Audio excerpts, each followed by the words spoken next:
Hey y'all, welcome to Back to Basics with Krystal. Well, today we're in the kitchen and I am working on canning some broth that I made the other day. Now back behind me you'll notice my Presto 23 quart canner is on the stove and I've already got the water in it. It is ready to go. It's just waiting on me to fill the jars. Now before we go any further, I want to put a disclaimer out there. What you're hearing, the smoke detectors, I don't need to change my batteries. There they go. What it is that the smoke detectors are actually wired into the house. So when the batteries get low, they recharge themselves. And that's the sound you hear when they start to recharge themselves. So ahead of time, I apologize. It's my house. It's not yours. No need to pause the video and go check your smoke detectors. Just putting that out there. Okay, so what's the difference between broth and stock? Broth is made from bones. It's where you actually cook the bones very low and slow, usually a 24 to 48 hour process. And what you're trying to do is pull out all of the collagen and the gelatin and all the minerals that are inside that bone and get it inside your liquid, the stock. I'm sorry, the broth. Stock is typically something that you make with the meat and the bones. It's usually, like you do it on the stove that day.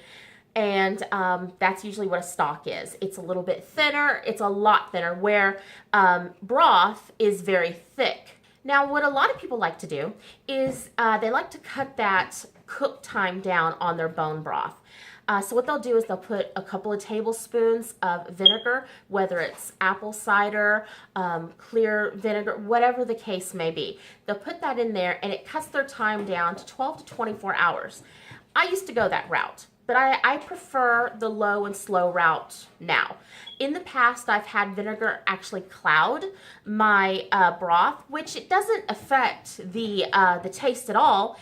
What it actually does is it just makes for cloudy, on your shelves, in your jars on your shelves. And it's just not that appealing.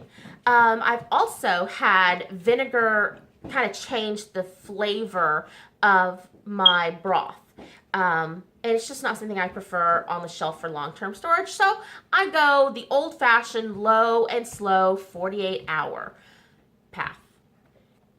So what I do is I actually will save enough bones in my freezer until I have a pot or a electric roaster, full of bones. Then what I'll do is I'll cover the bones with just enough water just to cover. I don't use any salt, any pepper. I do prefer to put aromatics in there. You don't have to. All you need is water and the bones. But what I do is I like some bay leaves, just a couple. I like celery. I've got celery growing here in the garden still.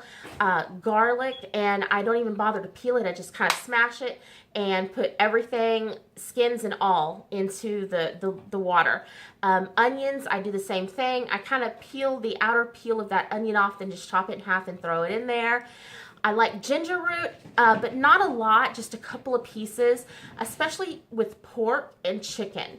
Something about ginger root really pulls out the sweetness of the pork and chicken, whether you're making a soup or stock or broth. You can use any herb that you want to use.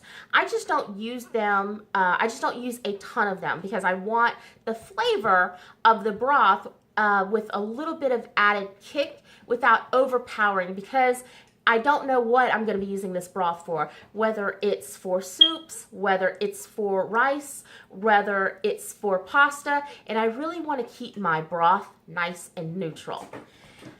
So I put in all my aromatics and my spices. I don't use salt. I use salt at the very end when I'm canning it.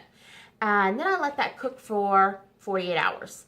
This last bit cooked for a little bit more than, it was like 52 hours. It was just a little bit longer than 48 hours. So when I'm all done with that, what I do is I pull out all of the big bone pieces and big pieces of herbs, and at this point everything is cooked down, and it's not as pretty as it went into the electric roaster, that's for sure. So I pull out all the big pieces and then I put the actual soup through a fine mesh strainer. I'm trying to get out any bits and pieces because I want to keep my broth pretty clear for the jars. Depending on how much fat was actually in, you know, was there a lot of skin? Was there actual other meat in with the bones? You know, I'll determine if I need to stick it in the fridge. Why do I stick it in the fridge? What I want to do is I want the fat to kind of congeal together so that it's easier to get off the top. I don't like to can with a ton of fat in my jars. The reason why is because over time, fat can kind of go rancid on you, and it's just not something I want to happen. You do, I mean, 48 hours just to cook this down. You're putting a lot of work into your broth. So I prefer to pull out a lot of the fat. Doesn't have to be perfect, but I like to pull out a lot. My Thanksgiving turkey carcass was just the turkey carcass, hardly any meat left on the bones at all, and so there was no reason to put it in the fridge. It went straight from my electric roaster into the jars, into the canner, onto the pantry shelves. This time I had a little bit more fat involved, so I wanted to put it in the fridge and get that fat to kind of congeal together so I can get it skimmed off the top. I've already skimmed off all the fat that I'm going to really get off. I'm going to pop this back into a pot, put it on the stove, and just let it heat up just a little bit. So here we are. I've skimmed off a lot of fat.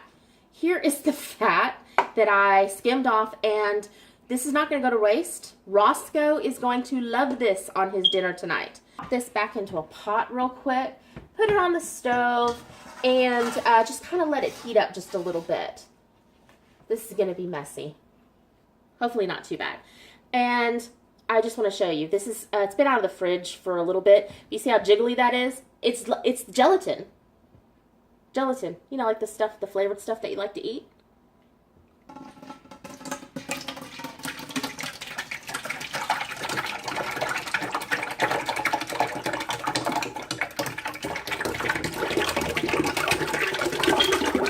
Right there, I just heated it up just to warm it up just a little bit. I didn't bring it to a boil or anything like that. I just wanted to heat it up. So it's just a little warm. So now what I'm going to do is I'm going to put salt in each jar that I have here. And I'm doing half of a teaspoon in each jar. And remember, I did not salt my stock at all. So this is when I'm going to do this. Now this part is totally optional. You don't have to use any salt at all. I just put a half a teaspoon. If I was doing quarts, it would be 1 teaspoon. So pints is half of a teaspoon and quarts are 1 teaspoon. And now we're just going to fill up each jar with broth. I have got a fine mesh strainer and I've got my jar funnel. I don't think I'll need the fine mesh strainer, but just trying to keep my stock clear in the jar.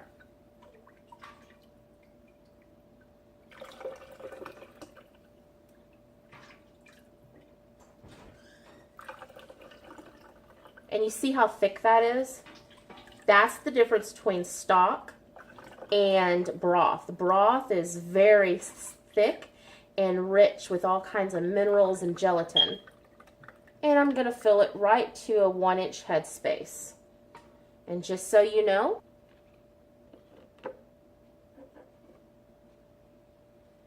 this is a 1-inch headspace right here. If you're unsure, there's a little tool that you get when you buy your canning stuff, and you can actually test it out in here. This is 1 inch, and you see it's right to the top of that, so that's a 1-inch headspace. But a good rule of thumb is this is a 1-inch headspace, okay? So I'm just going to fill up all of my jars here. And hopefully I have enough to do 19 pint jars. And I'm simply going to work in an assembly line here. I'm just going to move it to the next one, and then I'll come back and clean the jars and lid them up. And the best part about making your stock and canning it is that you control the ingredients. You know exactly what's in there. You can add salt. You don't have to add salt.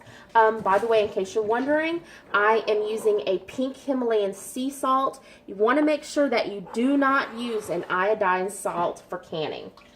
Want to use either a canning salt or some sort of sea salt. Nothing iodized.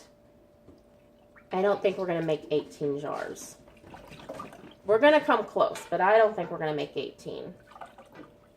Now this stock is made with pork bones.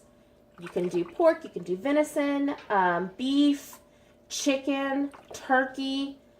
You can make a seafood broth.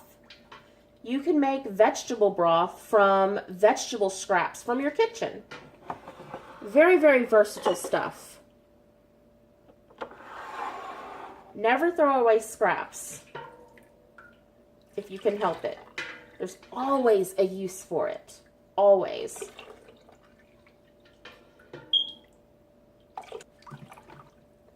Now this stock is not going to be perfectly clear, and I'm not going to worry about it. I'm not overly worried about it at all. Okay, since we're moving in an assembly line, I have got my paper towel, and what I have on here is some vinegar. And I'm just going to clean the tops of these jars. And if you're wondering why I'm doing that, it's because the stock had some grease in it, some oil, and we want to make sure that we get all of that oil off of the lids, because otherwise the lids might not stick. So I'm just cleaning them up. I was pretty safe about not getting oil on there, but you'll find that that oil stuff is pretty sneaky stuff. Now we put our lids and rings on. So let's talk about lids. If you've been canning for a while, you will know that the way we used to do our lids is we used to put them in boiling water and then put them on our jars.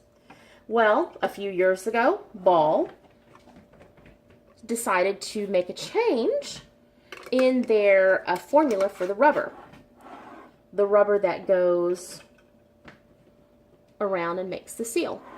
If you get that rubber too hot before your canning process, it'll make the rubber too thin, and you could have a lid failure, which is really super heartbreaking, especially considering all the work that you've done.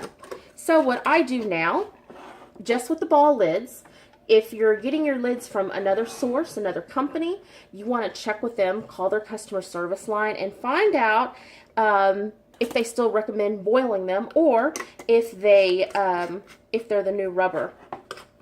See how fast that was? Assembly line. When you're tightening your lid, you don't want to crank down super hard. It needs a little room for this lid to wiggle and let the air out and things like that. So you just want to hand tighten. You know, you don't want to go overly crazy.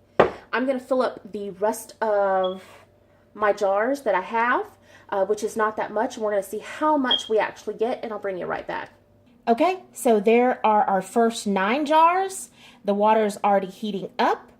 And now I'm going to put another rack. Now this is the same kind of rack that's on the bottom of this canner. And so now by putting this rack in here, I can double stack and get better use out of my pot by filling it completely up. All right, so a question that I see on Facebook quite often is, can I can stock or broth in a half pint jar? And the answer is yes. A half pint is going to equal 1 cup. And this would come in very handy for recipes where you only need 1 cup of stock or broth.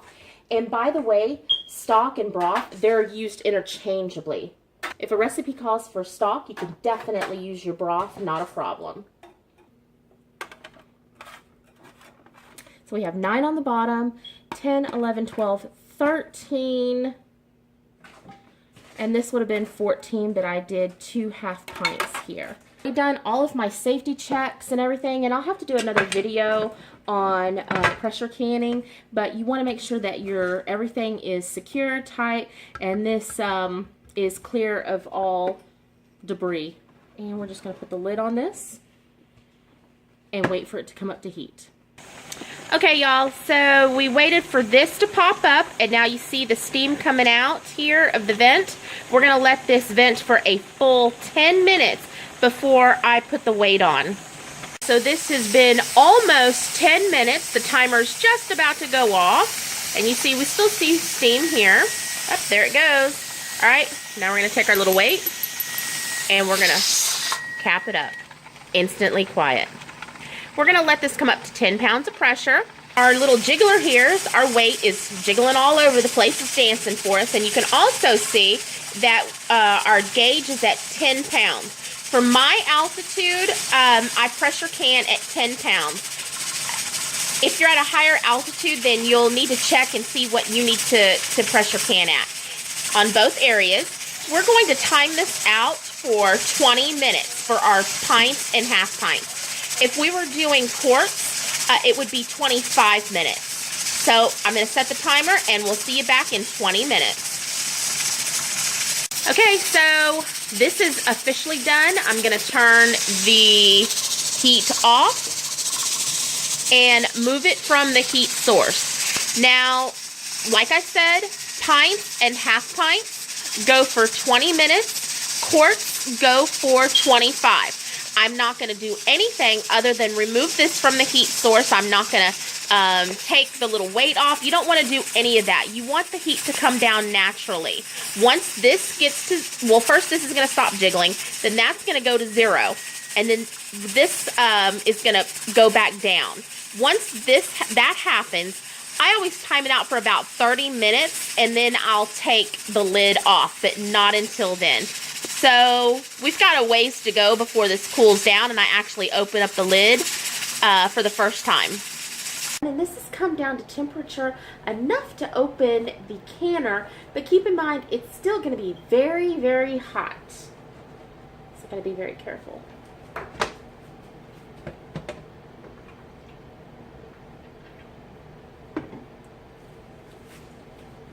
So I'm going to pull these out and put them on my stove. Normally I would set up a towel and put them over there, but I'm not doing any more cooking tonight. We're already done with dinner and cleaning the kitchen down, so I'm just going to stick it on the stove. You want to make sure you don't want to bang them around, don't want to knock them around. You might see some mineral deposits like that. I think that's fine. You could always strain out your broth a little bit more, but there always seems to be some sort of deposit in the jars. And I really think it's just the minerals, just everything settling. And that's all there is to making bone broth. You cook down the bones in water with some spices, herbs. I don't do any salt. I do salt at the end. You jar it up. You put a lid on it and you pressure can it according to your altitude. Now, my altitude, I pressure can for 10 pounds for 20 minutes for pints and half pints and 25 minutes for quarts. And it's perfect for the extended pantry. I love having these on hand to use in rice dishes, pasta, sauces, soups, any recipe that calls for water that you want to pump up the flavor in that dish, you can definitely replace it with the bone broth. Now keep in mind that all of the bone broth that I have ever done has always had some sort of deposit.